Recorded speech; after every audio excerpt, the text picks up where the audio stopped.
За шинэ хаяан дэрж хуучин оноо үдэж өнгөрч байгаа 2025 онд юу хийж бүтэв гэдгийг байгууллага, хүн, хамт олон бүгдээрээ ярьж хэлж дүгнэж байгаа юм цаг үед бид уулзаж байна.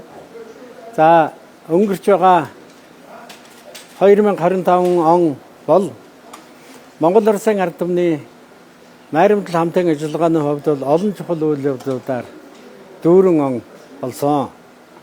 Мэдээж хэрэг хамгийн гол үйл явдал бол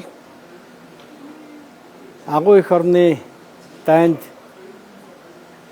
зөвлөлтийн улаан армийн ялалт байгуулсны 80 жилийн ойг тэмдэглэж өнгөрүүлсэн явдал гэж хувьдаа бодож байна.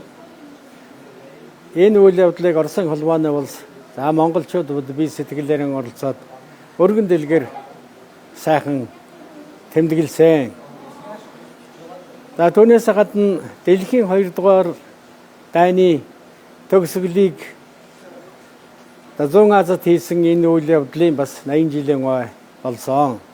Энэ үйл явдалд монголчууд Монгол улсын зөксөгчөн бас тодорхой хэмжээгээр оролцож манай баатарлаг дайчид ялалт байгуулахын үйлсэд өөрсдийнхөө хувь нэмрийг амнаас эрүүл мэнд цус хөлсөөрөн оролцож ясны ийм төвхт үйл явдал Жинчхүүгийн даваанд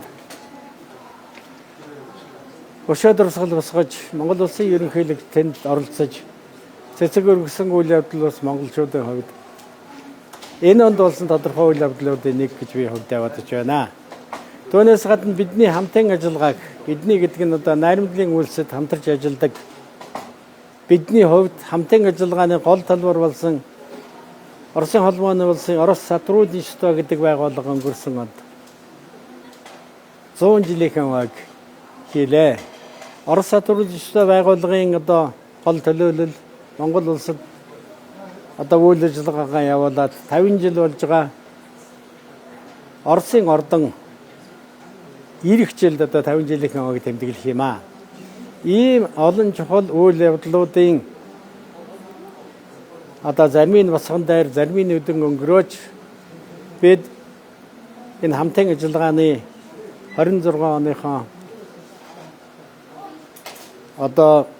төлөвийг бодож 25 оноо угтаж энэ үйл ажиллагааг явуулж байна. Монголчуудын хувьд Орос сотрудничество байгууллагын шугамар олон зуун залуучуудыг Оросын холбооны улсад явж суралцуулж байгаа явдал бол бидний хамтын ажиллагааны бас нэг их чухал салбар гэж үзэх ёстой маа.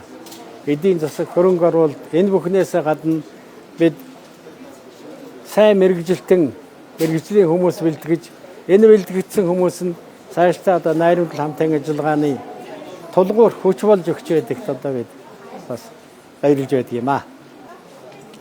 Тиймдээ ер нь хэдийгээр энэ үйл явдал болоод олон жил өнгөрсөн ч гэсэн